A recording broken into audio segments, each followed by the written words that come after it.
Love it. I love it. bro. What? Yeah, Royal Tell me. Rumble, man. It just went just to let down. just to let everybody off air know how we just decided to start the podcast that impromptu. Gorinda just said Yeah, to me. Gorinda just said to me. What did you say to me, Gorinda? I was like, bro, I watched the Royal Rumble, the 2021 Royal Rumble. I love it. I absolutely love it. This is such a throwback, man. You couldn't have said Oh man. anything better to put a smile on my face right now than bro, I watched the Royal Rumble. Who are you, man? I love it. I love Oh, it. dude, Seven it's seven hilarious. year old Brown. You should be called 7 year old Brown right now. Yeah, That's it. exactly. Yeah, Yeah, man. too big to be watching Royal Rumble, Brown. That's what it is, Nah, never, bro. man. Never. Tell me. Yeah, yeah, exactly. It was hilarious, no, because like my housemate brought it up. He's like, the Royal Rumble was happening. I was like, oh, same. He's like, shall we watch it? I was like, yeah, fuck it, why not? Let's watch it. And yeah, it was so strange, man. It's like it's amazing how they put on an event where there's no crowd. Yeah. Did you watch it? No, I didn't watch it, but I've seen Mm. I've seen the layout. So yeah, go on, Yeah, go on. yeah, yeah. So it's wild, man. It's like it's just pure. I mean, you got to give credit to the wrestlers as well. Like they know how to entertain. Like all they've got going on is the sound of a crowd in the arena, and Yeah. they've got these screens up where it's just basically actors who have been paid to be there as if they're watching the Royal Rumble. And they will sometimes do a thumbs up, sometimes do a thumbs down if they're booing what is it, booing the wrestler. And then, Hmm. but the thing is, it's like it's all pre-recorded. You can tell after a while, you're like, oh, these people aren't actually watching from home. That's this is crazy, man. this is Yeah, this is yeah, yeah. pre-recorded. So it's like you get to see some faces in the crowd. It's really weird. It's really wild. But I mean, they did it. I mean, they smashed it, man. They did well. And yeah, it's such. I haven't seen It's a Royal Rumble in so long. I was like, of all the competitors, and it was strange how of all the competitors, it was the one that I knew that ended up winning. Yeah, yeah, yeah. Should we spoiler alert it for people, or should we just leave it ambiguous? We No, like man. leave it It's, out it's there. been a week. It's been a week already. You should know by now if It's a you're bit. into wrestling. Has it? Yeah. If the name of the winner who means anything to you, yeah. Who's Edge. Edge? There we go. Yeah, man. What a Exactly. what a Dude, sick guy as well. bro, he's 47. I'm like, What? yes. I was like, because Nice, man. think about how long he's been around. Last time I watched wrestling was probably when I was like 13, 14, and I Hmm. knew him from then. So he's has been around for 20 plus years, and I was Was like, it? 47. Wow. He exited for a while, right? Because I think he had like Mm. a couple of years out because he broke his neck or he broke a disc or he slipped a disc in his neck, I think. Oh yeah, that Yeah, was it. yeah. Apparently, he was told he shouldn't wrestle again, and then he was like, "All right, I guess I better not do that because otherwise I'll Hmm. probably damage myself too badly." But yeah, Hmm. apparently he's made a comeback. Like, I don't know the history. I don't know much. I was just my housemate brought it up, and I was like, "Okay, jokes. Let's just do this."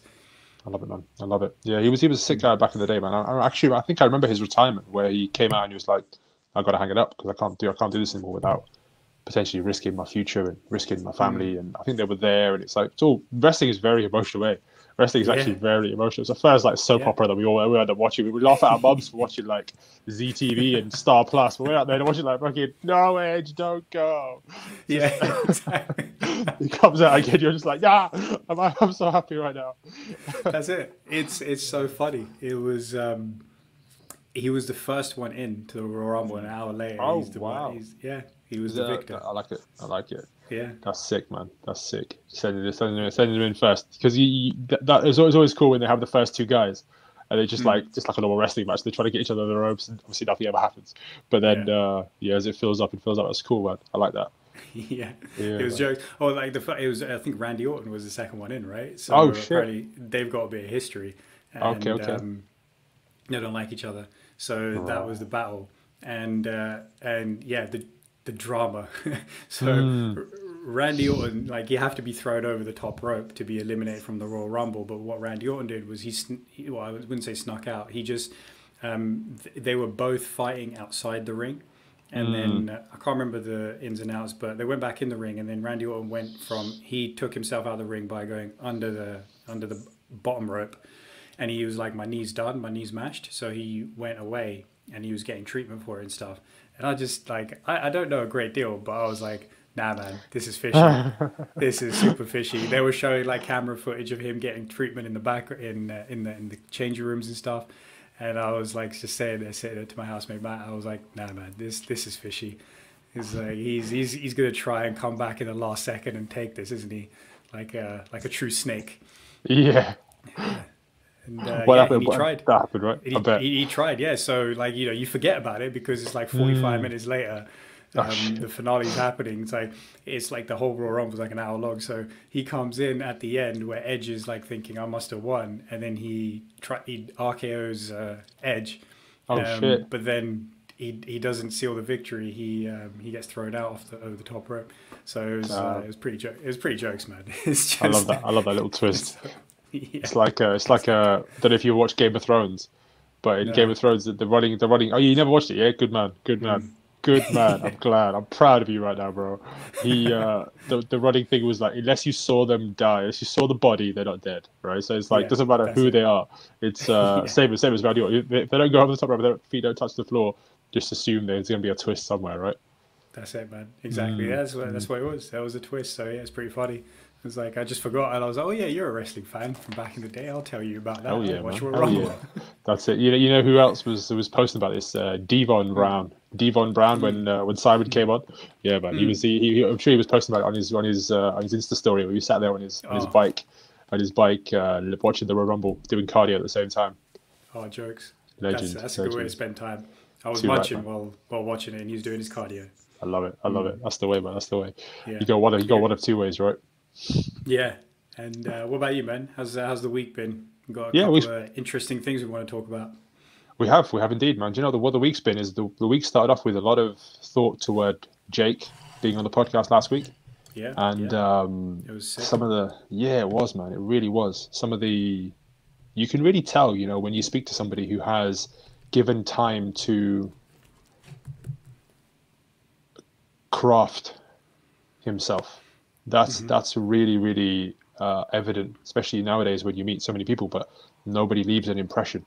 Jake definitely left an impression just with the way he Hmm. was putting together his words and his thought processes around everything he was talking about was really really deep, and it resonated with obviously us two, but also with a lot of people that wrote in and said, "Look, this guy's legit, man. I really, really is saying that you guys didn't need to say much this week because Jake just had the Yeah. mic and he ran with it, man. So yeah, thank you very much to him. Um, so yeah, like I said, one of the things that he was speaking about a lot last week, which we all chipped in on, but I think he brought it up in his own way, which was detachment, Hmm.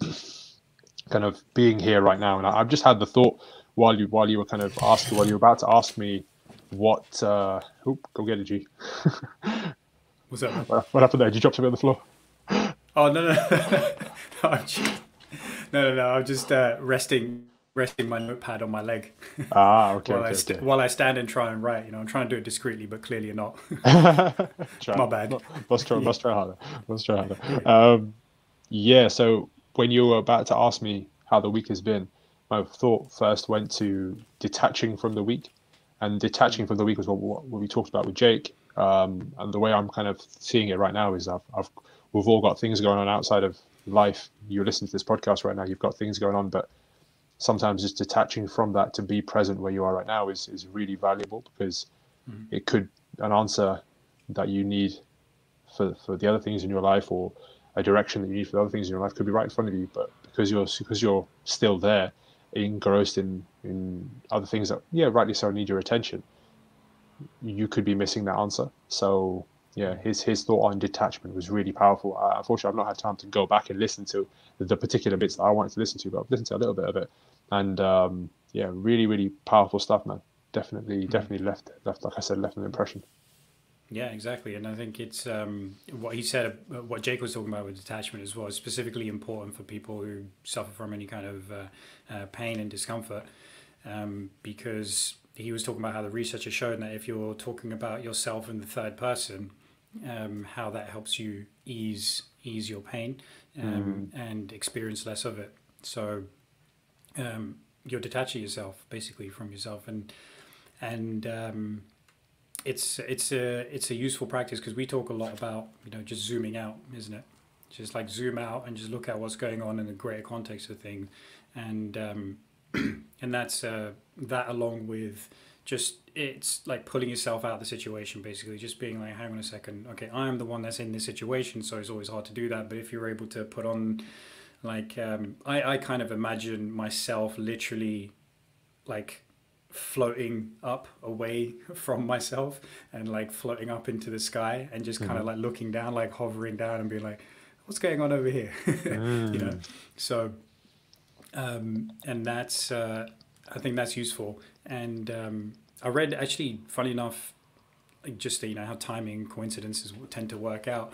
I came across an article about people talking in third persons about their own experiences and how that helps them to be more compassionate to themselves as well. Wow. And yeah, and so that you, again, it's a process of just taking yourself out of the situation and looking at it from like, that can help you look at it more objectively and realize that there is a way out if you're in a rough spot, for example. And then I actually used it with a client as well this week, which was kind of could have derailed and from their goal. Or rather, no, they felt like they had derailed from their goal. And I was like, look, in the grand scheme of things, you actually haven't. You're actually doing really well. So let's not focus on what you think is the negative aspect of it, because you're doing that enough anyway. I remember like Emily Anger came on the podcast, right? And she talks heavily a lot about the mindset around stuff as well. Episode 29, ladies and gentlemen, you should go listen to that episode with Emily as well, because she smashes a lot of stuff out of the park when it comes to achieving your goals. And it's oh man, I forgot what I was going to say. Detach from that Emily conversation. Talk about this one. Yeah, exactly.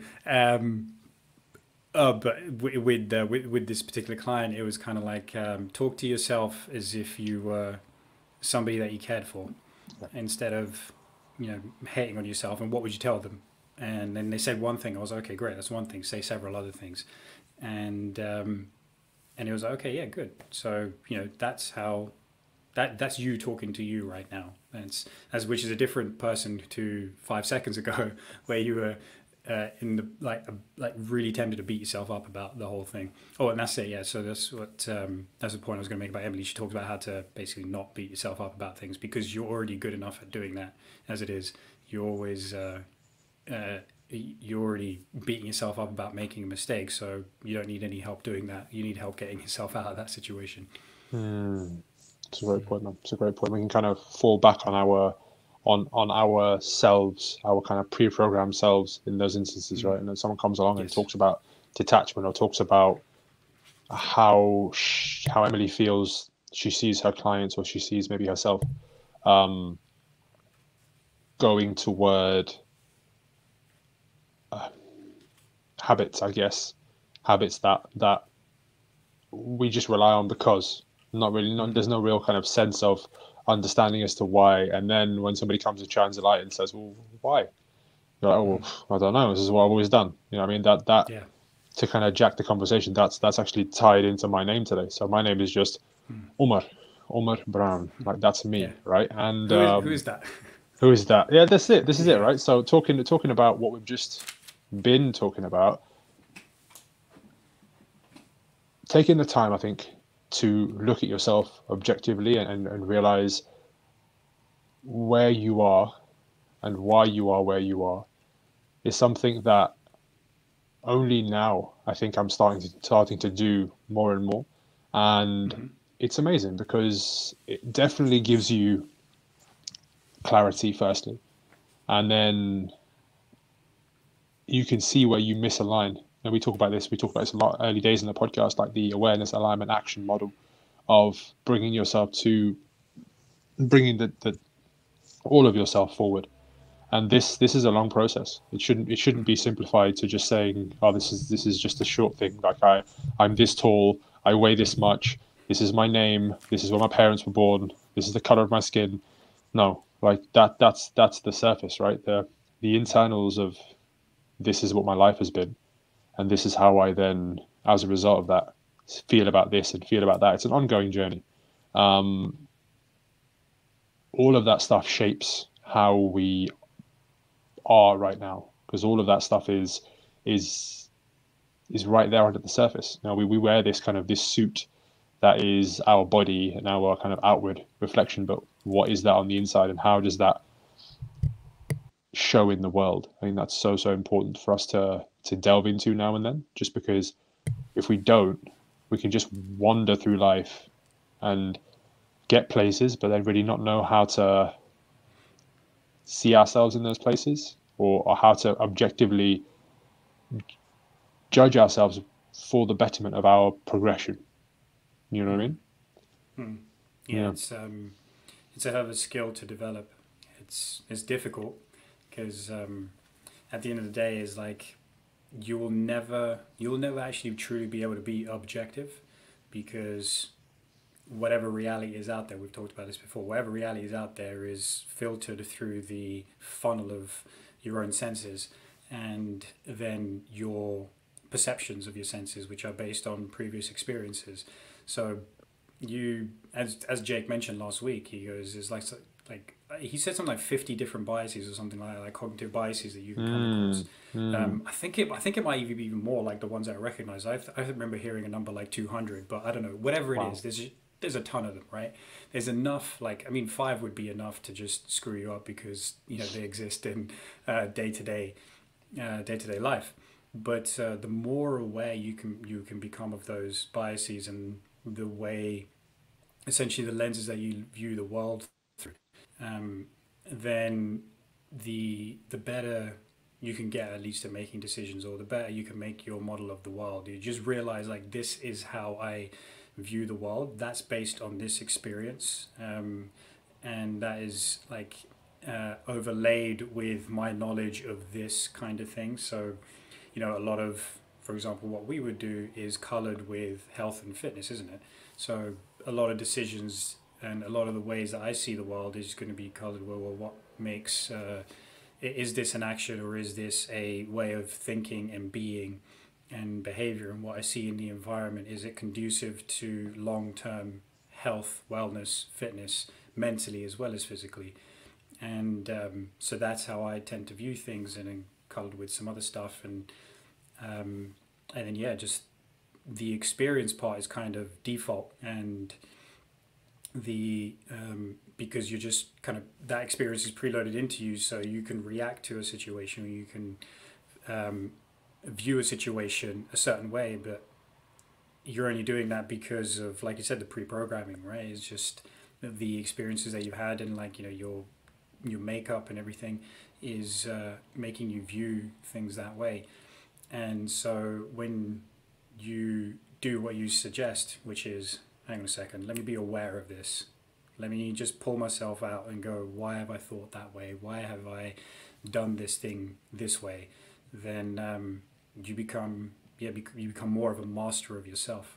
Definitely. And I think to give people like a reason as to why this is even necessary in the first place is because I personally, I can speak my own personal experience. You find yourself in situations where you think, oh well, you know what? If I had done this a bit differently, maybe it could have turned out a different way. And that you only learn that with hindsight. But then the opportunity that you were in at that time could present again, and without that, the time to sit and fully reflect on where you were and how you got there, and the thought processes that led you there, I think that you're going to always be doomed to kind of repeat the same in the same situations, right? And 100%. it's I don't know if the Einstein thing ties in here, but like doing the same thing and expecting different results is, like he said, it was insanity, right? And that's what we see. That's what I've been insane. Let's play Yeah. it like that way, like, and that's Yeah. it is obviously we're laughing at it because I'm saying it in a dumb way, but at the same time, it has big implications. You know, it has big implications in terms of, okay, we don't get this minutes back, we don't get these days and these kind of these time back to stop and think, um, stop and act the right way again. So in some instances, it can be really important for us to work towards this. It's not something that's going to be done overnight. Like we said, it's a long process, and fleshing it out is something that we can also talk about more on the podcast, I think. Yeah. But having this idea start to plant in your head, it doesn't just affect you. Like we've talked about all the times, it's not just this. I think the most amazing thing about us is that we're not just one thing. You know, we have the ability to walk into the next room and potentially see a family member, or pick up the phone and speak to a friend or an acquaintance, and affect another person, and so on and so forth. So the stuff that we're doing here for ourselves, yes, we start with ourselves, but we can share these ideas, and we don't know what the bounds to what they could reach with other people as well. So it's very, very important that we start to scratch at the surface and see whether we can improve ourselves, and to then knock on to the next person. Yeah, and I think the longer you leave it, the more disconnected you can become from your from the core of you as well. Like, acting out um, from your true being. Because I kind of feel like the image that I have of it is like kind of like the Earth in a way, which is the Earth has this like molten core, and then you got the we live on the crust. But my version of it is like these tentacles that come from the core that go out to the surface to the crust, and that's essentially the core of you, and the surface is what the world sees of you and what you put out there to the world. And if you don't go through the awareness phase and then try and act out of the insights you gain from your awareness, you're cutting those tentacles from your core. And the more you do that, essentially, like that's what defines a psychopath as well, right?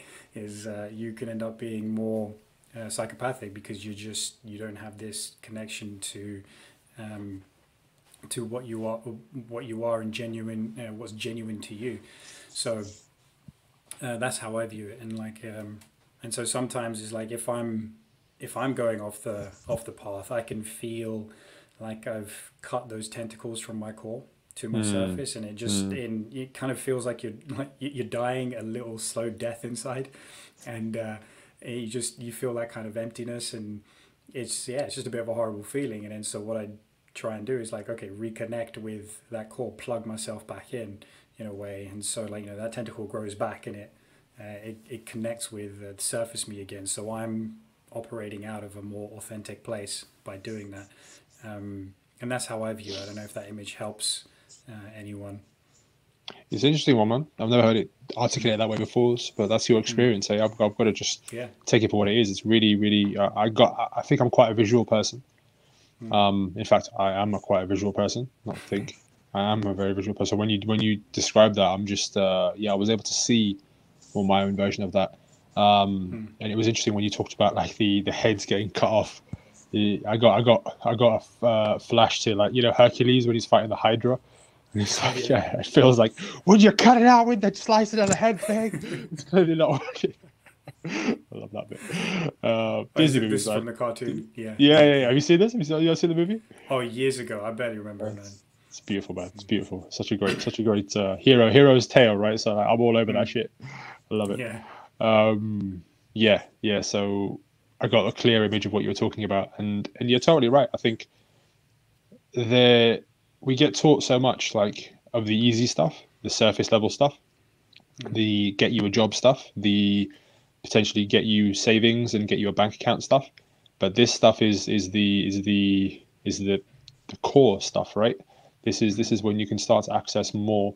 Um, but it's only because there's no set institution behind it that we don't delve a little deeper. But as soon as you start delving a little bit deeper, this is the stuff that really changes your life. Like, we, the other stuff does too. Not to take it away, not to give it like less of a shine. But personally speaking, I'd say like 2 years ago, I was living in London, and had a really good thing going with the flatmates I had there, around how we were living, how we were living, how we were conversing with each other, the ideas around certain things, the thoughts around how we felt around these things, and the conversations that this stuff sparks is gold. In a world where you have other things down, but then you feel an absolute lack of connection sometimes with these questions. When somebody starts opening that door and ushering you through it, there's a lot to be gained. And that's my experience with delving deeper into this kind of stuff. And obviously, we talk about it a lot on the podcast, and we get some amazing feedbacks from our people out there who say, like, you know what, this stuff's really helping me. And it's just interesting to hear this kind of conversation happening, because it clearly doesn't happen enough out there. You know what I mean? Yeah. And I'm going to go back to the thing that I say all the time. Get yourselves involved in deep conversations, people, where you're stretching the limits of your thinking, and you can physically where you can physically feel that you don't know where you're going, where you say these things. That's good territory to be in. It's quite. I learnt that from by doing improv, where I was like, oh wow, like I really am at the limits of my reality and like my ability to navigate myself through this environment and to make sense of it and to try and articulate it. And then when I realized that feeling, and I realized when I started having like these kinds of conversations, and I'm lucky that I have several people I can have these kinds of conversations with and take it into different realms, and not just health and fitness. And each time I'm getting pushed into somebody says something, and I'm like, I notice the feeling now where I don't know where I am. Like I don't know where it sits with me, because it's just not a part of how I might view the world. It's not already a node in my model of how I view the world. So I'm literally navigating an environment and I'm navigating that path in my brain. I'm going somewhere where I feel like I've never been before, and that's a really interesting experience, because it helps you to articulate where you're coming from a lot more effectively, because you just get the practice in being somewhere where you don't know how to explain something to someone, or you don't know how to. You don't understand what's being thrown at you, so you're like, okay, wait, hang on, let me try and make sense of this, and then so you start to repeat it back to them or something, and you start to understand a little bit more about it, and then you can even catch yourself being like, wait, I just said that, but I don't even think I mean that, or I don't even think that's true. Let me figure that out and go back. And it's about being okay saying those things to people as well. Like I probably said a bunch of stupid stuff on this podcast which I haven't even realized. And likewise, man. Yeah, exactly. And then and because I'm not really in the habit of going back and listening to us, right? It's just occasionally just for like snippets to post on social media and stuff like that. Yeah, so there's probably some stuff there. I'm like, if I went back and listened to it, and be like, oh yeah, I remember that. I remember I wasn't really like at the full, like I wasn't fully aware yet. Like I was trying to figure something out and I wasn't quite there yet. And that's okay, because that helped me get to the next level of awareness with it. That's it, man. You're failing forwards, right? Always. Yes. Yeah. This is yeah. No, you had something there that you said while you were talking that made me think of when we look at ourselves and we stop to just do this work. I feel like in my experience, it helps you navigate other people as well. Not all the time, because people can present with their own lives, and that sometimes it's an adjustment period required to that. But the nearest and dearest to you will have the most attachments. Like me and my sister, there's 3 years between us, but I know her reaction to certain things based on my reaction to certain things, and her eyes and my eyes have seen a lot of the same things. So therefore, me accessing myself and understanding that, okay, we've both had this experience in our lives, chances are she's feeling the same as me. And the way I would go then and heal, or even just congratulate myself, or even move forward in a specific direction, I can probably access her in the same way. So all of a sudden, that work that we're doing on ourselves, it compounds based upon the people around you, based upon the work environment, based upon loads of different stuff. You're just your circle. So it's not just you that you're helping here. It's like I said earlier, it's much wider than that. And yeah, it just gives you more attachment. And like the what was it? The analogy you gave earlier around that central core. Like we are that central core. You know what I mean? And I put us all in there. You kind of you change the model a little bit. If if uh, if we say we, you can extrapolate that core to be the home, to be the wider community, and so on and so forth. The more connection we have with it, the more we can connect with the next person because we know why they're feeling how they're feeling, and then conveying that, conversing about that would be such an eye opening thing because you can just go straight to the source, and you don't have there's less ambiguity because you understood yourself, and there'll always be a perspective change, but then helping somebody else work through that to arrive at the same conclusion, I feel like is such a valuable tool. And then again, it all stems from us initially dipping into ourselves and being like, oh, okay, right, well, this is who I am here. Completely, man. Completely. It's like, yeah, you improve your relationship with yourself. That means you can improve your relationship with other people. 100%, 100%, man. Yeah. Tell me, bro, why are we tipping the scales this week? What's this? Inadvertently. My name is Inadvertently Bulking Brown. It was. You shake your head. You're like, I know what's coming. I like this, man. I like these conversations. Make me hungry. They make me hungry. Yeah. Well, here's the thing. I realized, okay, so that's a good place to start it, right? Because I realized for the last few days, I was like, I don't feel hungry. And I was just eating. So, That's and why you don't I've feel hungry. realized, Because you just ate. Mouthful. no, yeah, exactly. But he's like, okay, well, that's where that mental model has been screwed over, hasn't it? No, yeah, I was just realizing it was like I was just eating for the sake of eating. There was not a point. Like there's that healthy level of hunger that you experience, right? Like, okay, there's a trigger. I should go and eat now, and I'm really going to enjoy my meal. But I was thinking about it, especially waking up today, and I was just like, I just don't feel hungry. And I was like, I don't feel hungry. I was ready to make some food, but I checked in again, and I was like, no, I don't actually. No, forget it. I'm not making these eggs. Leave it. And I started thinking about it, and I was like, man, I haven't been hungry for like a good few days at least. Like I haven't felt hungry, but I've been eating. Like the cue wasn't hunger. The cue was just go and eat because I love to eat. Right? I mean, I love to eat. I love like I'll sit there if I've got some food. Like I've made some pucker scrambled eggs or something like that, and I'll just sit there and I'll just be dancing to myself while I'm eating. It's like I made it myself and it tastes so damn good and I'm happy and I'm just like I'm going at it. You know, I'm doing my happy food. I love it. So yeah, so I will just do that. So I just kind of let things slip a little bit in terms of that awareness as well, where I was just habitually eating as opposed to eating in awareness.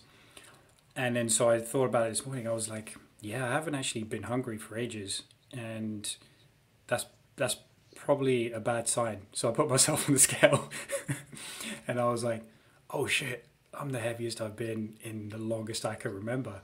Wow. And I was like, whoa, that's a big number for me to look at on the scale right now. And for anybody, what do you reckon the number might be? Like me on a day today. What do you reckon it would be? Are you over 80 kilos? Oh, nah. Okay, just under. Yeah, I was 79. Oh, okay, I was in 78. Yeah. Okay. Yeah, so yeah, I was 79, right? And, that's heavy, man. That's heavy. Yeah, that's a couple kilos more than I know where you were before. You were exactly. low 70s, hey? Yeah. So I remember when. Do you remember the Odyssey to Shredganistan? Yeah, Shredganistan. Okay, this is epic. So names, man. I love this. I love this. Shout out to my boy Robbie. He runs the Fighting Words podcast, right? So him and his boy Ian, they talk all things fighting. So for anybody interested in like MMA, boxing, bare knuckle boxing, all of that, anything fighting, go listen to their podcast. They're hilarious. They got great banter. They got the good guests on as well. You actually get a lot of insight from actual fighters in the game, and they've spoken to good some good guests there. So I recommend people checking it out. And then he's just this like just makes up terms. Like it was just amazing. So when it was January 2020, in the build up to it, he was like, I want to create a competition where I need to get in shape, but I want everybody else involved, because if I make it competitive, I want to crush people. And if I'm crushing people, that makes it better for me. I'm going to go and try and get in shape. So, so it was like a 3 month competition from January to the end of March, right? It was whoever's involved, you just got to train, you eat well, and at the end of it, we're just going to judge who made the best transformation in it. And so when I started doing that, I was like 73 kilos. And when I finished, I was about, I think probably 74 and a half, 75. Obviously lockdown hit, so I couldn't keep training at a gym, so that went awry. So instead of it being like, okay, sure, Afghanistan, it was just, well, what can I do to stay in shape, right? As everybody else went into, because I didn't have access to weights then, except for a 16 kilo kettlebell, which has been my friend for the last year, man. That's the only thing Well I've been said. using. Yeah, exactly. Get him. Get him. For anybody watching, Beautiful. that's what man. he looks like. That's Wilson. So it is basically, it's like Wilson. Mean ass like Wilson right there, bro. It is proper. The chip kettlebell. And again, I owe that to Robbie, because he was like, okay, well, I know you got nothing, so if you want, pick this up and you can use it for training. Legend. And so that was the beginning of the Odyssey to Afghanistan. And then the good thing is I feel like I've actually sustained the muscle mass, but I've just put on a little bit of fat on top of that over the last, I don't know, whatever long it is. It's just so it's just one of those things where I just realized, I was like, I'm just feeling like I'm full. And if I'm feeling like I'm full, that probably means I'm topping out my weight, because if it feels like I don't need to eat, then that's a good sign that I'm at the top end of the weight that I should be at without putting on more muscle mass, basically. So I checked it, and I was like, holy crap, this is hefty for me. I should have named myself Heifer Brown. Yeah, exactly. But it was, it's just, and I wanted to have that name as well, or rather go through that story, because it's for people listening, is like, it's a good way to pay attention to where you are right now with your body shape. Like, if you feel like that's a good cue to use, is like, there's habitual eating, which we're all used to doing. We have breakfast, lunch, and dinner. You might have some snacks in between, but then if you actually pay attention to yourself and you go, wait, hang on a second, am I actually hungry? And if you consistently find yourself saying, no, I'm not actually hungry, then chances are that you don't need to eat as much as you're eating, right? Especially if you're trying to maintain your weight, or if you're trying to lose weight.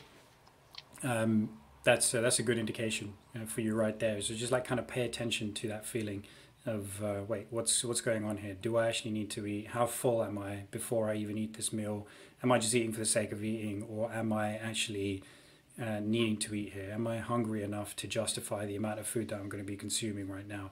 And if the answer is no, then all right, I'm just going to taper it back a little bit. I don't need to eat as much as that, and still enjoy it. Still have the foods. Still be mindful of what you're eating. Still enjoy the food, but don't there's just a sign that says don't go overboard. So for me, I'm basically waiting it out until I start to feel hungry. So, and I do this once in a while anyway. I have these fasting days where I just don't eat until my body just says go and eat. And whatever time it is now, is like mid-afternoon on a Sunday. Hunger's starting to kick in, but it's not quite at the level where I'm like, yeah, I can eat a meal. So, because I haven't eaten yet. So this means I haven't eaten in 20 hours. Because I started last night, probably about 6ish or something last night. So so that's why I was honest about that, and because I think there's a lesson in it as well. Because it's just, pay attention. It happens to the best of us. You look at us as like, we're coaches, and we are a hell of a lot more aware. I mean, I noticed this within 3 days. Basically, I was like, okay, there's several days where I just feel like I'm a bit too full, and so I'm just going to go back to eating. Normally, I'll probably, just because of water weight that comes with eating more, the weight in the food sitting in your gut, I'll probably go back to 77, and things will be fine. So so I thought that was a story worth sharing. It's interesting, man. It's really interesting. I like the thoughts around habitual eating. This is something that I definitely have some repetitions in from back in the day, and eating out of emotion and eating out of lack of awareness, I think is and also eating as a feedback loop. You know what I mean? So like Yeah.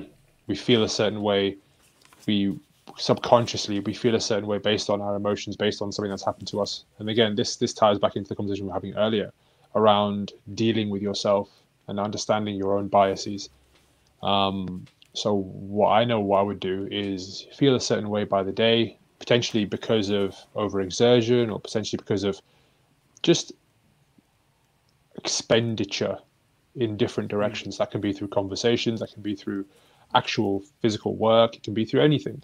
And then on the back end of that, the body will be in a place where it's like, okay, well we've had output in some direction, we've had something take from us. And in that moment, sometimes your only route is, okay, well, we can fill ourselves up again now. Like, go and do the thing that makes you feel good, and go and kind of indulge in a meal, or yeah, indulge in a meal, and that can be such a strong set pattern that I think people, because the chemical makeup of meals and why because it's such a institution culturally and even just all over the world, like we have these huge warehouses where we go and we just pick food we like, and everything is there and the variety is there. I feel like that ease of access gives us so much, and advertisements there, and yeah, everybody knows about food, right? It's just such an obvious go-to, that we just form around it, right? And I think based on look at the rest of the world, in some places where food's not as available, I would say that it's definitely not the same. You know what I mean? The same kind of presentation of okay, you feel a certain way. Here's a simple way out. It doesn't show up because maybe sometimes it won't be an option for people, or it's never been an option. You know what I mean? And in those parts of the world, I guess that you'd have to go somewhere else for that fix, and you wouldn't have the same issues that we have here. And that somewhere else for that fix can be hopefully space where you stop and actually, again, you look at yourself and you think, oh shit, you know what, I'm doing this thing, and I don't need to kind of run this same route, run this same pattern. And yeah, that has so many benefits, right? Especially in this setting of like dieting and understanding how you've accumulated weight, because I can say personally for myself that having happened to me in my life, it definitely wasn't because I was hungry. You know what I mean? It was definitely wasn't because I was constantly that hungry that I wanted to be there. Obviously, there's a training element to it. There's a goal element to it as well, in terms of me wanting to gain weight, to be strong in the gym, and so on and so forth. But at the same time, because of the lack of other stimulation, because of the lack of other direction or even input, you run the same patterns again and again and again and again and again. And that can just be your way. It turns into your way until you stop to question it. And then that's, if I look back on the story and look back on the journey and say, yeah, that's definitely what happened at a certain point. Is that you stop. You need someone to be like, okay, look, let's put the brakes on for a second and look at how food is actually appearing in your life. And I still do it now. I still definitely have moments of just kind of absent-mindedness around food. And I think and it's not just absent-mindedness, but it's like coping mechanism where it's okay. I need to feel like I've felt okay again. I felt kind of cared for because I haven't fulfilled or even filled my tank in other ways. This is a simple way that I can kind of go to and say, look, I'm looked after right now, and that comfort is what I was looking for in the first place. But me attaching other things to that and saying, okay, I can go here and get that. Me attaching what we talk about all the time, which is fulfillment and gratification in the moment for feeling and doing a certain act. Well, that can be enough sometimes. You haven't got to go then look for the boost of serotonin in your brain or dopamine in your brain that tells you you've done a good thing from food. Even though that's a really well-wired pathway, you can then start to look to other things that will give you that same response without calorically adding to your body and then upsetting the chemical balance, and then potentially even upsetting yourself with food. This is I think a thing that happens a lot is people don't realize that they'll initially start eating and then feel a certain way while they're eating their meal, and then be like, oh well, I don't actually want this, or by the end of the meal it's like, oh, I'm back in that unhappy place. So what do? I just run the same pattern again, and I go again and I go again and I go again. It's that's 100% the thing. I think I can definitely say that it's been I've definitely been there at some points where you just feel, okay, well, I'm going to rely on this thing, which is giving me what I know it can give me, but then afterwards you're left with still the same lack of answers that you had before. Mm. You know what I mean? Yeah, Yeah, man. yeah. Bit Yeah, of yeah, it's powerful using that personal experience as well. And I think yeah, you've touched a lot on there's some good points there, and it also reminded me of. Well, first of all, I like how you described supermarkets as these warehouses of food. I think that puts a whole fresh perspective on it as well. You're just like, oh yeah, because a warehouse is what, like a storage place for, like, a giant storage place, a facility or something. And it's like, oh yeah, when you look at it like that, it's like we don't need this much stuff. Is is the image that it gave me. It's like, okay, if we treat it like a warehouse of food, then a warehouse is like a storage facility. We've got a ton of stuff. We could keep backing up these walls with shelves with food after food after food after food item, and most of that stuff is irrelevant to our existence, to our ability to exist. So that was a nice way of putting it. So appreciate that visual, man. And and then yeah, and then another thing it made me think of was when we worked together on a client of yours who you just wanted my perspective on things, and it was essentially somebody who was suffering from some back pain, and we just took a slightly different approach, or added a new approach to it, and we focused a lot on the breathing element.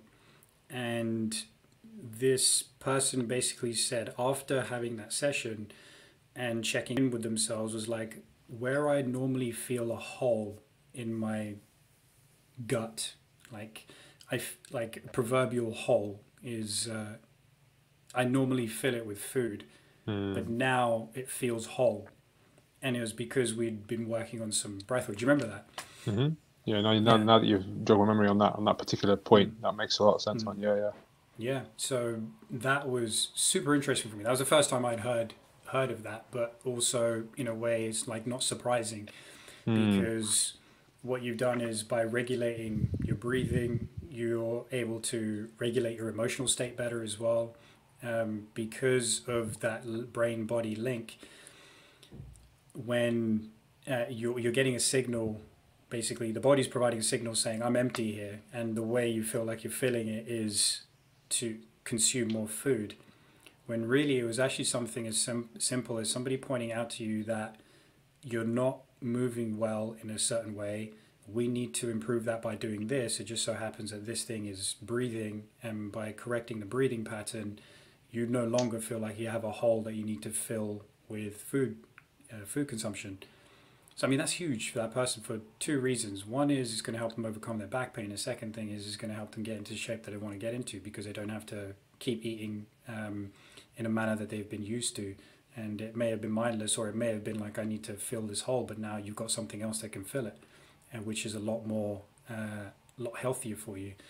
So yeah, it just reminded me of that, and I thought it was worth bringing up. And that's a fascinating example of what you think you need in that regard. You actually don't. There's a bigger picture here, and it might just, it's going back to what you said about awareness and detachment. You might need somebody else to help you see that for yourself, and that's what we're here to do. 100%, man. 100%. That's such a great way of thinking about it, because you can sit down with somebody to coach them, but the work that we're talking about doing here, this is the real fundamental kind of moving of the tectonic plates work, that without looking into this, eventually you're almost doomed to just run the same patterns again, or kind of be doing something and be doing it with a lot with you just doing it for the sake of doing it. You're not actually understanding the depths to which this is so super necessary for us to kind of get into, right? Have to Pow sneak it pow. in, man. Have to sneak. You made it in. Yeah, yeah, 100%, 100%, man. Yeah, and do you know what? With my client that we were talking about earlier, there's it's clear to see. It's clear to see that had a really profound effect. And then he's somebody who speaks very clearly about his experiences. So I definitely think that was a real revelation for him as well. That this is now kind of filled, because I think at a level because of the slowness, because of the yeah, just the pace change. Because what we can do is get so hyped up into ourselves, and then think, okay, I'm just gonna go straight away, and you kind of catch yourself halfway through sometimes, and you think, oh well, I'm here again. That's Mm. that's um that's quite a frightening thing, isn't it? Where you think, oh shit, Mm. I didn't actually have control of that, or I didn't. My hands weren't on the wheel there, like we talked about a couple of weeks ago. Mm. Like Yeah. you're not. You're just being led somewhere by your own action, by your own subconscious mind. Um, yeah, very very interesting to explore, man. Indeed. And kind of takes us into the other thing that I wanted to talk about today, which was factoring in special occasions, especially if Mm. somebody's on a weight loss goal. So, and it just came up because I had a client who had a birthday this week as well. So it was just it just made me think actually this is a useful topic for us to explore for and explain for people who are listening and tuning in, which is to factor in special occasions, because what tends to happen is special occasions come along and they're usually filled with those indulgent, high calorie density foods, right? Which like cakes, chocolates, biscuits, alcohol can be there as well. Just heavy on the calories, basically. And it usually gets approached in like, oh, I'm afraid of this event. It's like this is going to happen and it's going to completely throw me off, and oh, this is going to be terrible, or just kind of not paying attention to the fact that it's coming up, and then you overconsume, and then at the end of it is like, oh shit, I just overconsumed. I've thrown myself off the route, off the path, and I'm awful. I shouldn't have done that, etc., etc., etc. So there's more negative effects than just the excess calories that you've consumed. So we wanted to talk about a way of dealing with that, and one of the ways of dealing with that is basically planning. Planning is always is the number one way of dealing with, well, first of all, reaching your goal, but then the avoiding any obstacles or avoiding any curveballs that get thrown at you along the way, and following some basic principles. So one of the ways that I try and teach clients, and the good thing is, like, me and Umar, we have similar perspectives, but we also have different perspectives as well. So you're going to get some useful insights in different ways here. One of the ways I do it is, like, okay, you plan for it, so you know that, okay, in a few days' time you've got this special occasion coming up, and you know that it's going to be all the kind of stuff that you can overindulge in. You can avoid it entirely, but that might feel like it puts too much pressure on you. So you don't want to avoid consuming all the good stuff that's laid out in front of you on that given day. So instead, you factor in that this is going to happen, and when it comes to weight loss, the most important thing you want to factor in is that balance of calories in versus calories out. So you want to stay in that calorie deficit, and rather than looking on it at that deficit on a day-to-day basis, i.e., I've consumed my limit is 1,500 calories. That's my deficit. That's when I'm in a deficit, and if I go above that on a given day, that's it, I've ruined it. It's like, no, look at it instead of on a day-to-day basis, look at over. I like clients to think of it on a weekly basis.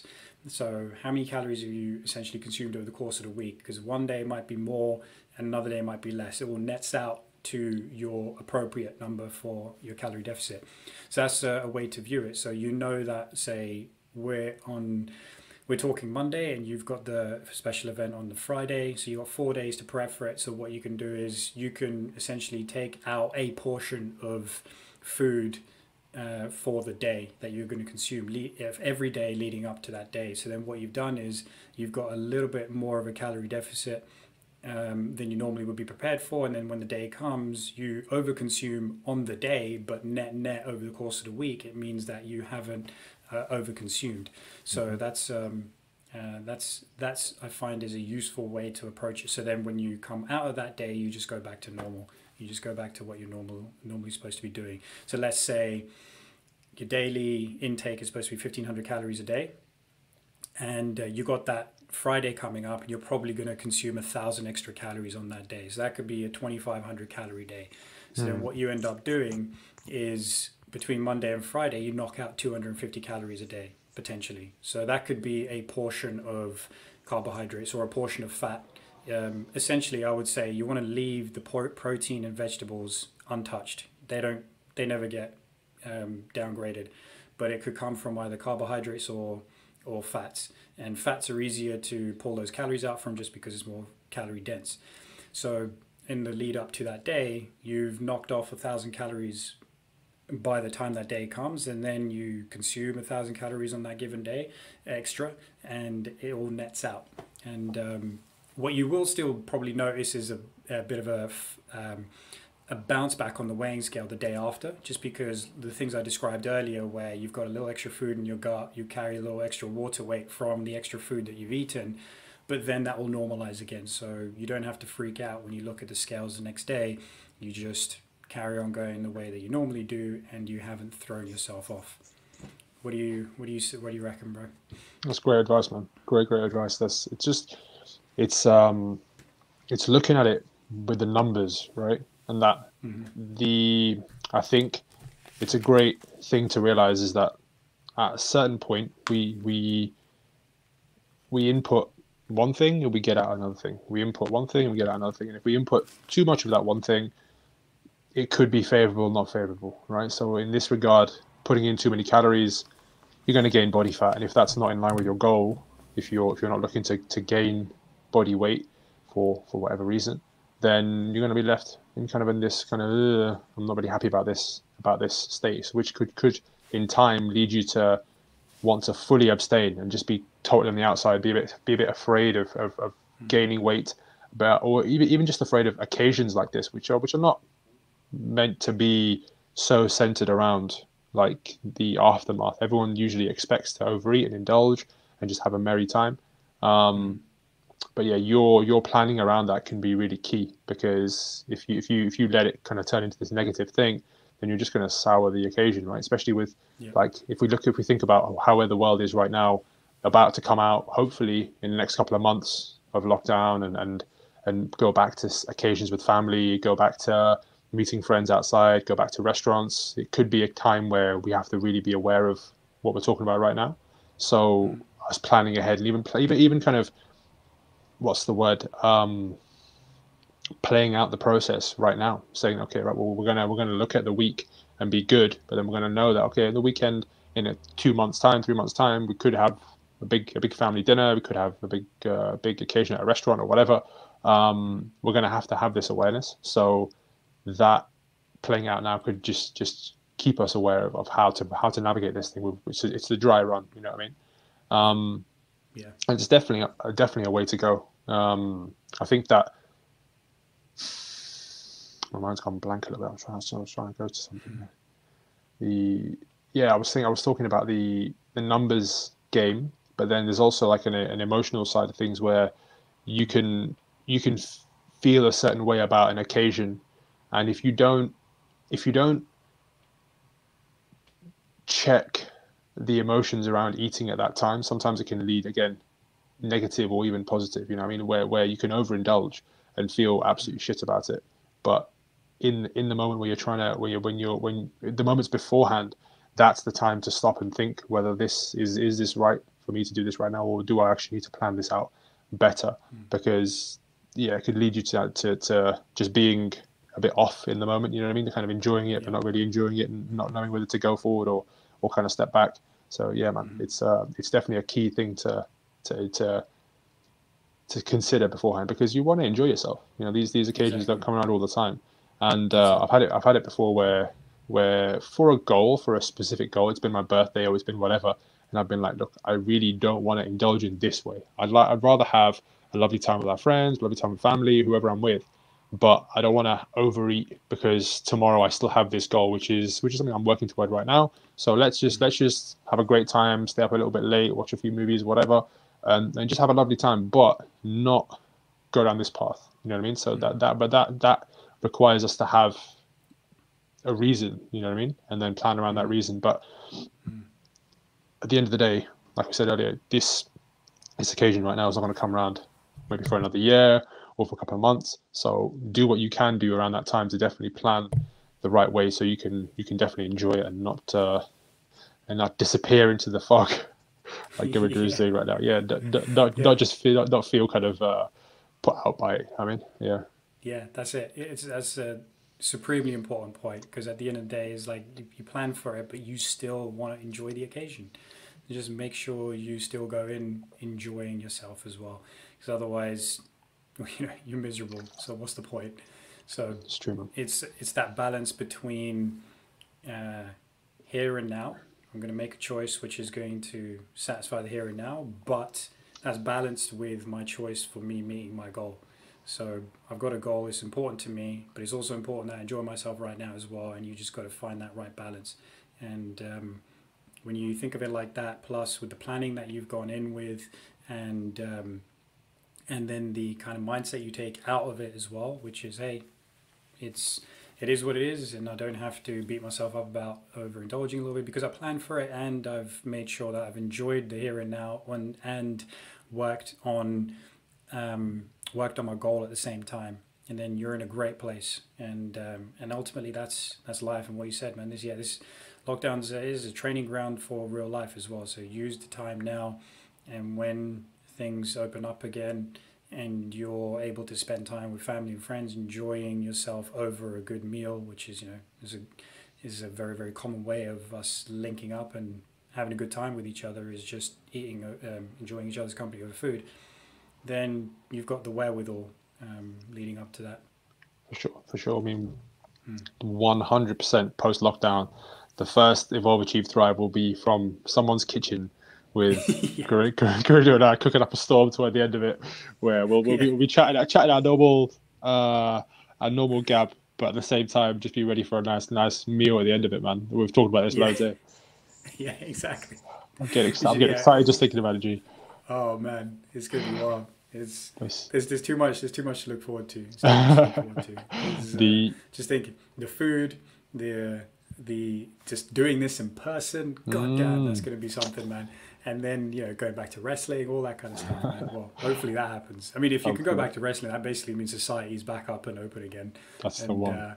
yeah, everything's fine. So that might take a lot longer, but hey, gotta hold on to that, man. For sure, man, for sure. Just blowing the dust off the mats and being like, oh, it's Yeah, I'm so excited. And then yeah, 5 minutes into the warm up, you're just like, what is yeah, this? yeah. You're blowing the staff off the mats. Yeah. That's not fun, you man. know, Don't want to be yeah, thinking man. about that shit. But yeah, you're totally Exactly. right, man. You're totally right. Do I think it was ended last podcast with Jake that I went and cooked that steak, and Mm. hands down the best steak I've ever eaten. Like I don't know what it Mm-mm-mm. was. I'm sure the calorie content was through the roof, but it Was it was a fat like T-bone ribeye or what? it was a Rump. ribeye. It was a ribeye. It was a Okay. ribeye, and it was just yeah, man. I enjoyed it. I definitely enjoyed it. You know, one of those meals where you think, God damn, really gone in here. Like this, Yeah. I need to be really aware of like how I'm living right now because Yes. this is the kind of steak you eat when you're like 50 and you've got the empire behind you. Whereas I'm eating it now at 29. I'm just chilling. Like no man, this is that good. You driving a car where you're just like, do I deserve this thing right now? Like Yeah. a bit of imposter syndrome about my steak. It was that good. That was that was it, man. It was a That's special excellent. steak, man. That's it. You gotta be in the moment with that. You gotta do the happy Mm, food dance as well while you're at it. goddamn, too right, G, too right. Well, we'll be trading happy food dances in no time, hopefully. But Yeah. this is another thing. Another thing I wanted to get into was the Mm. training through lockdown, right? Yes. Training through lockdown. This is an interesting topic. That do you know what? Today I went down to ASDA, and the security guard when we were talking, he kind of Yeah. stopped me, and he wanted to ask about like training. He was, oh man, how Right. you train? Because I think I've seen him at the gym a few times, and he was Okay. like, how are you training right now? And I just told him I was like, I'm getting it done at home, and it's something that you got to try and keep up with because you can definitely fall into a rut of not doing it. Mm. Um, and it links into stuff we were talking about earlier in regards to having a hole that you need to fill, but then only having one way that you usually fill it. So Mm. filling it with food usually, or filling it with one kind of workout. Like I know a lot of people who are like powerlifters, right? Powerlifters are easy ones to kind of look at because there is three things that their training orientates around, and it's Mm. squatting, bench pressing, and deadlifting. But when you don't have a barbell and you have to change things up a little bit and you can't get access to a gym, what do you do? Well, you've got to look to other things to satisfy. And this is where I feel like people's awareness around how much it's just how many other things they can be doing right now to support their human being. Unfortunately, it's just not there, and this is where we step in, and I think you can really earn your salt as a PT at this time, and show people that if you don't need a gym, you don't need anything, you literally just need your body, and you need someone to bring your awareness to all the nuances that are currently at play around how you can actually build yourself up without absolutely anything. You use household stuff to move this ship forward. But the first thing you need is a willingness to try and to say, you know what, this can move me forward, even though it's not the same as what I had before. And in every instance, turning clients from people that I would see in the best stocked gyms in the world into training at home with actually nothing. They've always left the workout being like, wow, that was really, I pushed myself hard there. And you don't always need overload from a barbell, especially when there's ways of moving forward that no one's ever done before. You know what I mean? You're still stretching your mental capacity, you're still stretching your body. And there's so much to explore here. So much to explore here. Yeah. What's been your experience with that, G? Well, first of all, yeah, there is tons to explore because, you can get just caught up with the only way to get fit is to go to a gym. I was like, no, it's not. There's other ways of doing it, and it's an excellent way of doing it. That is, there's other ways, and so what you said about willingness to try, and to add to that as well is willingness to look at your weaknesses as well. Like, what are you not so skilled at? What do you? There's also the idea of like, what don't you know that you don't know? You don't know what you don't know. So go and find someone who can help you understand more of that, because then that means it's less chance of you falling into a rut when things in the world aren't going your way. Right? So you can't go and do the thing that you normally do. We might be training in a gym, and now you don't have access to that. You might not be able to get hold of equipment for training at home, which would give you the same experience or the same effect as training in a gym. So you've got to figure out other ways of progressing, and so basically looking at areas where you might feel weakness, or you're like, okay, I'm not that great at this. This could be worth developing, because what it will invariably do is actually make you better at the thing that you want to go back to. So breathing's a good example. It's like if you actually start to focus on the quality of your breathing and focus on breathing so that you're able to brace your core better, then when you go back to the gym, it will be easier for you to overcome any loss in strength that you might experience from being under the barbell or over the barbell, whichever way. And so you make up that deficit quicker, and you will be able to build strength quicker as well. So if that's part of your goal. So breath work is fantastic. It's also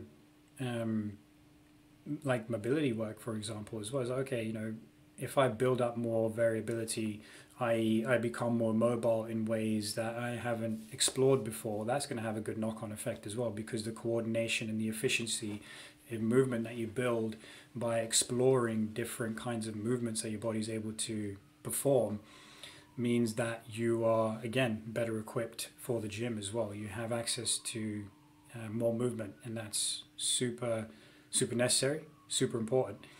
So you have a variety of things that you can tap into, which allow you to be a more effective human being, and is just broaden your scope a little bit. And if you can't figure what that is like, okay, well, hire someone, because we'll sure as hell be able to help you improve in a different way. That's so true, man. So true. It's I think it's objectively looking at your body, but then also not comparing yourself, but also looking at where you want to be and be like, am I actually there? Am I actually moving toward there? Is there a way that I can be moving toward there? And at a certain level, it is a bit of risk that you're going to try and hire a coach and you're going to try and trust their opinion. But if they've shown that they're able to replicate this with themselves, with clients, so on and so forth. There is that social proof that, you know, this is happening, and you can also be happening the same way. You know what I mean? That's Yes. such a key thing. But again, not to look to try and convince people, but just to say that the stuff that we do in gyms affects the body in so many ways. But the body that you bring to the gym will be affected by those things differently. You know what I mean? This is why you see people that can put on muscle mass super quick, and people that take ages, and so on and so forth. But understanding a perspective on that from a coach, from somebody who is in the industry of doing it, I think is so valuable, because the thing you touched on with breathing, I mean, you're changing the position of your body, and that changing of the position of the body is so fundamental, to how that body then exists in space. You know what I mean? I feel like that's such an important, or exists in an exercise. I feel that's such an important thing that people have never been taught. And this is I know I'd have been taught it till Nick Daniel kind of walked into my life in this instance. It just told me that, look, this is compressed here, this is that there, and you're actually having to work harder because you're not able to get into this position because of years of potentially just not knowing. You know what I mean? This is at the end of the day, just can wipe out that lack of awareness, so that we can actually access parts of our body which we need to for right now, but then also in time, that's going to turn around and support us in ways that we just don't know right now. So Yeah. yeah, the biggest thing I think I've done with my clients through this lockdown is everybody has an iron core. Like everybody has gone that way, where it's okay, this is the Solid. thing that we need to, yeah, if you can come back to the gym and have that shit down, and we start here and we branch out and become an arm, and we start here and branch out and become a leg, and how this shit in the middle kind of interfaces, I think, is so important to the edges, and to the last little sprinkles of pec and sprinkles of bicep, and like all that stuff we can put on the end. But let's go right to the core, like you talked about at the very start, G, like the analogy of the earth and the crust and everything else. Like we're looking at the outsides and trying to polish that stuff, but let's look to the center. Let's make that in a way that isn't shook, or it is just laid in a way that we understand that, so we understand how that thing influences the outside. And this is the thing I've been working on with all my clients right now, is that as soon as you understand that, you know, this central bit is everything for the outside bits, then we're going to spend a lot more time on the central bit. You know what I mean? And that requires zip. You don't need nothing at home. You just need yourself and the floor, preferably something comfy to lay on, and maybe a Yeah. chair, maybe this, maybe that, whatever. You just need to understand how to breathe first, right? Like that's that we talked about, and then building around the core and building around all the other parts of the body. It's been really interesting. It's been really fun to work on this with clients through lockdown, because, like I said, I think you really earn your stripes as a coach or as a personal trainer when you can understand this stuff, because you have to get your head around it first, and then relay it to somebody, and then train it yourself, because that's the first thing, is you have to know it works. You have to really be about it before you're moving it to people. Yes. Yeah. Exactly. I love that. Just you're helping people build the foundations better as well by going back into that. And interesting, yeah, the overlap with me is like I'm focusing a lot on, well, some clients have like bands at home, resistance bands and stuff. So there's a certain amount of strength training that can be done with that. But otherwise, it's like movement based. You know, it's just, all right. Let's look at your deficiencies. Where might you not be moving so well? All right, we're going to build a hell of a lot more awareness so that you get better at moving, and then on top of that, you're going to add layers of complexity to that basic movement. You know, Yeah. so and then you start to come into a place of, oh wow, I didn't know I could do that. So yeah, it's like, yeah, you do have that capacity. You've just never been shown it before. You've never realized that this is possible for you before.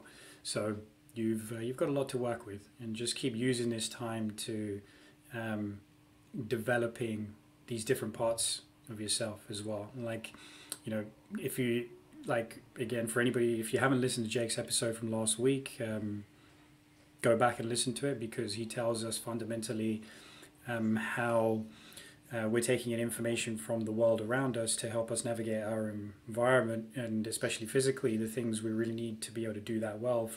One of the systems that needs to work well is proprioception, which is our body's awareness of itself in space. So you can do balance training, you can do coordination training, and getting in tune with different kinds of movements really assist that. And when you do that, you build a level of confidence in your body, which is different to the kind of confidence that you can build from doing strength training. Because here is like, okay, strength training, I'm strong, I feel robust. This is amazing. That's a great level of confidence, and something that everybody should be working towards having. But another thing you can try and work towards having, or should really, is access to more movement, because of the knock-on effect to your even your cognitive function. Is like that coordination and that efficiency of movement provides your it makes your brain feel more assured with what you're able to do. So if you're ever in a situation, and you can it I say if you're ever in a situation where you find yourself in unfamiliar movement territory, and you're like, actually, I'm confident enough to deal with it. And it can actually happen on a day-to-day basis, because if you think about people regularly, like how much do they actually get into a squat, for example, and that's a fundamental movement for us to be making in use of our ankles and our knees and our hips and our lower back and stuff. And we blunt it because everything is set so that we don't have to move our butt beyond halfway most of the time. If we're lucky, sometimes like it's even higher than that. And so even having access to that kind of range, how it limits you in what your potential can be. So it's just, okay, let's go and work on that. Let's go and work on accessing that range and accessing that movement. So, and this is something as simple as a squat. It doesn't have to be anything funky. It's just something as simple as that. And even like sometimes people can't reach overhead to get something from a shelf in the kitchen. So, okay, well, let's work on that range of motion so I can do that a lot more comfortably, because I'm going to do that 100 times a week. And that's something to pay attention to, because there's lots of day-to-day stuff which we don't realize we do as often as we do. Like a client of mine was suffering from tennis elbow, right? So every movement that they were making is like, oh crap, I'm using this arm all the time. So once it's kind of been taken away from you, that you realize how much you actually use it, how much you need it. It's like grabbing a glass, picking it up, bringing it to my mouth, is flexing my arm in a way which actually irritates that tennis elbow. So crap, I've got to change that up. I've got to use my other non-dominant arm. And so that makes you realize how much you're actually using stuff. And so if you just think to yourself, actually, I'm using these ranges a lot more than I think I am. I'm in these positions a lot more than I think I am. And I experience stiffness here, or I experience tightness there, or I experience a niggle here or there. Then by you getting those ranges correct, those, as Kelly Starrett would call it, the archetypical positions and ranges and movements, then when you start to get them right, then those 100 movements a week of you reaching for the top shelf becomes a lot less irritating on the body. And it's so simple. 100%, man. 100%. And I think that's slowing down in the moment to just realize that like, this is actually hurting me, or this is actually being a pain on my day, or a strain on my day, which doesn't need to be there. Like kind of a typical one that I've had recently is a client with low back issues, and a simple thing as anterior pelvic tilt, a big like tipping forward of the pelvis, creating a big arch in the low back, and how that affects so much about our bodies in terms of not being able to support ourselves, in terms of not being able to breathe correctly, in terms of putting undue stress on other joints and other like knees and feet and so on and so forth. But understanding that this is the center of the body, once we start to give it some more positional efficiency, or just start to put it into a better position through breathing, through core work, through whatever, this stuff will just go away by itself. We'll be a drill in some instances, but in majority of instances, that's a great fix that we can go to straight away and just start to organize the body the way the body wants to be organized. And that's such a great time to do that is right now, because it's a time of low volume. You know what I mean? Like a time of the whole world is kind of come down. The lights are not really shining too bright. We can actually start to look under the hood and actually explore things. Whereas when things kick off again, it's going to kick them to high drive, and we need to use this time more valuably right now, because it won't come back. You know what I mean? Yeah, that's nice. I'm glad you mentioned that as well, taking that long view, because you give yourself a chance to do this now. If and when life kicks off again and you do find yourself getting busier and busier and busier with more external stimulus, more external input into your life compared to how it's been over lockdown, does that get pushed down the priority list? And if it does, then work on it now. Because it's something that will actually help you enjoy post lockdown life better than you would have done before. Completely agree. Completely agree. Yeah. It's about kind of building around these centers, because they allow you to kind of carry on and go and be what you want to be. You don't want to have this an ailment that didn't need to be there in the first place. You know what I mean? Any of this Yeah. stuff is ailing you, whether it's not having correct perspective on something, which somebody who you hear talk can potentially provide. Like I had a great time yesterday on Instagram looking at a guy's page, just based on how he was writing his Instagram posts, and I was like, wow, this is a great perspective. I'd like to spend more time just talking about it, to just reading this, because it's like any book you'd read, right? Social media is like that, where you can take in information and be like, oh wow, that actually in some way satisfied some part of me. But it's the same for training, same for how the body moves. There could be, there likely is somebody out there who's had the same niggle that you've got, or the same lack of fulfillment that you've got, that could 100% provide that to you. But it takes you to step into it and be like, give me a bit of help here. And sometimes it may take one or two people for you to reach out to, but don't feel like you shouldn't in that instance, because it's clearly there for a reason. You know that you have this niggle and the signal is being sent to you for a reason. And yeah, that niggle can come in any way. You know what I mean? I like to feel like we don't just help clients gain muscle mass and lose body fat, because that's such a Shadows would call it like a low resolution model, right? He would call it like a this is just a basic way of looking at what we do. But thankfully, we're able to access people, because we're doing the work on accessing ourselves on different levels. You know what I mean? And that's the best thing about what we do, is seeing somebody change. But yeah, okay, the scale hasn't moved in a week. Okay, we're noting that down. We're doing stuff about that. But this person's smiling a lot more than ever smiled before. This person is talking in ways that they never talked like before. This is huge. You know, what I mean, Yes. that's the there's many wins to be had, especially at a time like this. So Yeah. yeah, people out there listening, reach out. This is the time. Absolutely, man. I like that. And then just thinking about the long view again, even more and more and more. Um, Pushing the idea of working on coordination, balance, movement, efficiency, and everything like that. Because when you get older, the like as Jake was pointing out, the visual system, the vestibular system, which is in behind the ear, and then your proprioceptive system, one we just touched on, they all work together to help you map your world.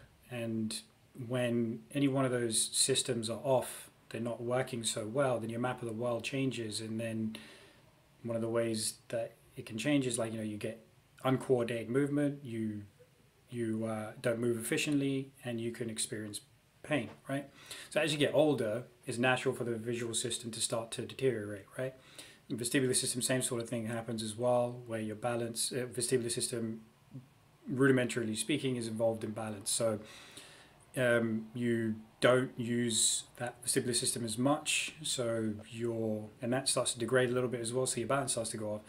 And then because people not try, it just ends up being that they end up moving less and less as they get older, their proprioception starts to wane as well. So you've got all three systems that are designed to help you map your world, which are deteriorating. And in some cases, in a lot of ways, you have a lot of control over how much they deteriorate, right? And so if you actually work on that coordination and that efficiency of movement and that balance, and therefore keep developing your proprioception now, it's going to stand you in much better stead the older you get, so that you're at a lot less risk of falls and you have a lot more control over your body. Because crazily enough, is like the risk of falling is huge the older you get, and the more that happens, the more chances as you get older, like breaking yourself essentially. Exactly. So yeah, so take care of that stuff now as well, and it will take care of you when you're older.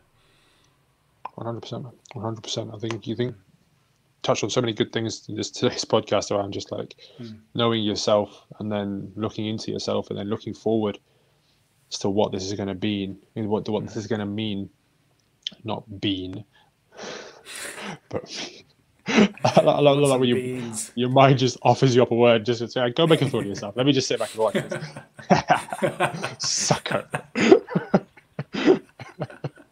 I love that, man. Oh man, but yeah, that's it, man. That's it. It's great that we get to explore these things, man. And there's people out there doing amazing work in all of these fields, and we can bring that to people. Sometimes with a you ever feel like you interpret somebody's work, but then you can feed it to people in ways that they might not have understood if they went straight to the work. You know, because we know the attachments, and we know the thought processes behind it. That's my favorite thing. As you disappear into the ether, just turn to dust. Don't be end game proud right now, okay? Yeah. And you just not just go, please. All right, stick around. A couple more seconds, bro. Yeah, I don't feel so good. No way. Man. Yeah, yeah, man. That's it. Yeah, that's it. Yeah, 100%, man. 100%. That's what I feel we can do for a lot of people out there. So yeah, just could keep the communication channels open, and keep moving forward. Yeah, exactly. Because we have access to a bunch of like useful information for people to be able to act on, which they can't find for themselves, or may not have even been inclined to find for themselves, and they come across it and like, actually, yeah, this is super helpful. There's there's a lot of actionable value here. So take it, run with it. So 100%, 100%. Should we call it there, G? I think that was a good time to call it, man. We're on the wavelength there. That's the one. So, that's the one. Yeah. So again, the people tuning in, thank you very much for taking the time. We appreciate it. So tell us what you think of this episode. Jump on our Instagram profile, Evolve, Achieve, Thrive. Send us a message on there, and we're curious to hear your thoughts on what you picked up from today's episode. We're talking about nutrition strategies for special occasions, to training through the lockdown and exploring different parts of your body and what you're capable of to stand you in good stead for the future. Tell us what you think about all that as well. And if you enjoy the episode, if you enjoy the podcast, please jump on Apple iTunes, Apple Podcasts, and drop us a rating and a review, so it helps us get found out by more people. And if you're watching on YouTube, just like, comment, subscribe as well, share the podcast with whoever else you think is going to find it useful, because there's a lot of valuable content here for people, and we want to bring it out to as many people as possible. 100%. That final point about sharing it, I think, is everything. That's the reason why we're here. You know, I mean, we help people through, but only if we reach them. You know, I mean, and yes, like we said earlier in the podcast, you can have a certain thought about it, and if you know somebody in your close family circle would have a similar thought around it, it's really valuable to share out with them. So, do so, people. Do so, and until next week. Till next time. All right.